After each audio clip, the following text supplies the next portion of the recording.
এমন অন্যায় কথা বলেছে এবং আমার এই দারিদ্র জীবন নিয়ে তারা ছেলে মেরে খেলতে চাইছিল।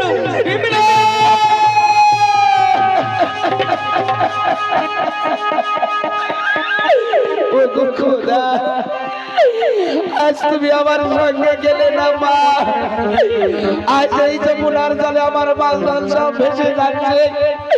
এমনকি ওই দুই সন্তান তোমাকে যা বলেছে ভাষায় প্রকাশ করতে পারবে না, তাই না মা?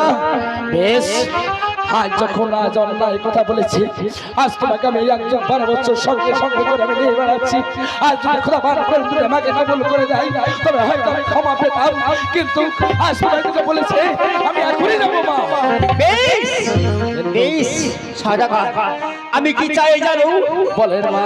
ওই ছেলেদেরকে ধরে নিয়ে এসে শ্মশান ভূমিতে নিয়ে যাই, তাদের কপাল কেটে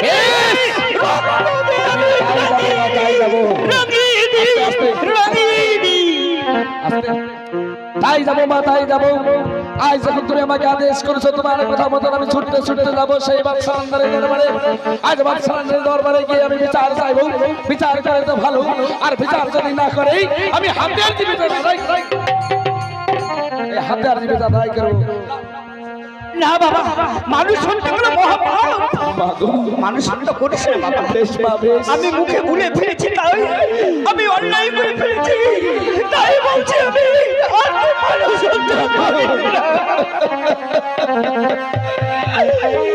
আজ আমি তোমার কথা মতন আমি যাবো মা গো। আজ কোনো মানুষকে আমি হত্যা করবো না মা। আজ তুমি আমাকে যা বলবে তোমার কথা আমি অক্ষর অক্ষরে পালন করবো মা গো।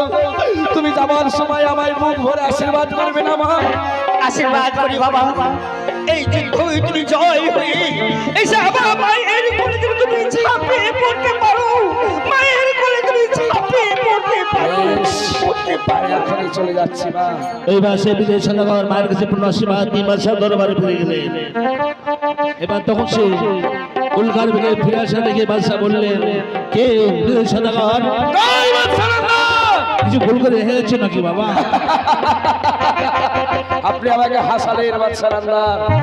এই সদাগর কোনোদিন ভুল করা ছেলে নয়। তবে কেন উল্কার বেগে ফিরে গেছে বলতে পারো তুমি? আমি বিচার চাই বাদশাহ। বিচার? কিসের বিচার সদাগর? আজ কিসের বিচার জানেন না বাদশাহ? আজ যে দুই সন্তানকে আপনি জাহাজ বন্ধন করতে পাঠিয়েছিলেন, আর সেই দুই সন্তান কি করেছে জানেন? আজ আমার জাহাজের হীরাখের মনে করতে সব কবরের জলে ভাসিয়ে দিয়েছে। এমনকি আমার মাকে যেটা বলেছে সেটা ভাষায় প্রকাশ করতে পারবো না। কি বলতে চাও তুমি?